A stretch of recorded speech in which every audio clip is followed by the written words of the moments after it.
அஸ்ஸலாமு அலைக்கும். இன்னைக்கு சீலா மீன்மா.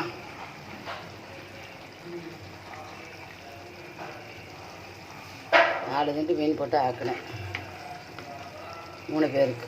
சீலா மீன், சோறு, கத்திரிக்காய் ரொம்ப கனியை போட்டு அடிக்கடி. இப்போ கத்திரிக்காய் சீசனாக இருந்தாலும் கத்திரிக்காய் ஒரு ஆடெலாம் போட்டு சின்ன வெங்காயம்லாம் போட்டு கனியை வச்சு தாளித்து போட்டிக்கிறேன். பப்படம் பொரிச்சிக்கிறேன். பப்படத்துக்கில் பப்படம் பொரித்து சின்ன வெங்காயமும் வெட்டி வச்சுக்கிறேன். உரிச்சு வச்சுக்கிறேன். பாருங்கள் எப்படி இருக்குன்னு பார்த்து லைக் பண்ணுங்கள், ஷேர் பண்ணுங்கள், சப்ஸ்கிரைப் பண்ணுங்கள். இதெல்லாம் போட்டு தான் ஆக்கிக்கிறேன். சீலா மீன், சோறுக்கெல்லாம் கொதிக்கிறேன். டெய்லி உள்ள ப்ரோக்ராம் காட்டுறேன்னு நினைக்காதீங்க. டெய்லி உள்ள ப்ரோக்ராம் காட்டணுன்னு தான் காட்டுறேன். ஒவ்வொரு நாள் என்ன உணவு திங்கிறோம், மக்கள் பார்ப்பியோ. இப்போ வெளியூர்லேருந்து சொல்கிறாள் ஞாபகம் மறந்ததில் இப்போ ஞாபகம் வருதுங்க.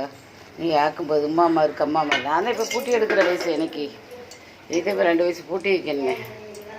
எனக்கு 20 வயசுண்டாலும் மகனுக்கு 20, 40, என் பேத்திக்கு 20, 60, பூட்டிக்கு 3 வயசு வைக்கணும்.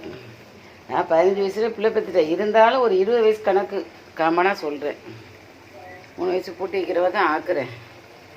துவாச்சி இங்கே சரியாக சொத்தோடு நம்ம வேலையை நாமளும் பார்த்து 2-3 பேருக்கு சாப்பாடும் கொடுத்து திங்கிற அல்ஹம்துலில்லாஹ். அதே எனக்கு புகழாய்க்குது.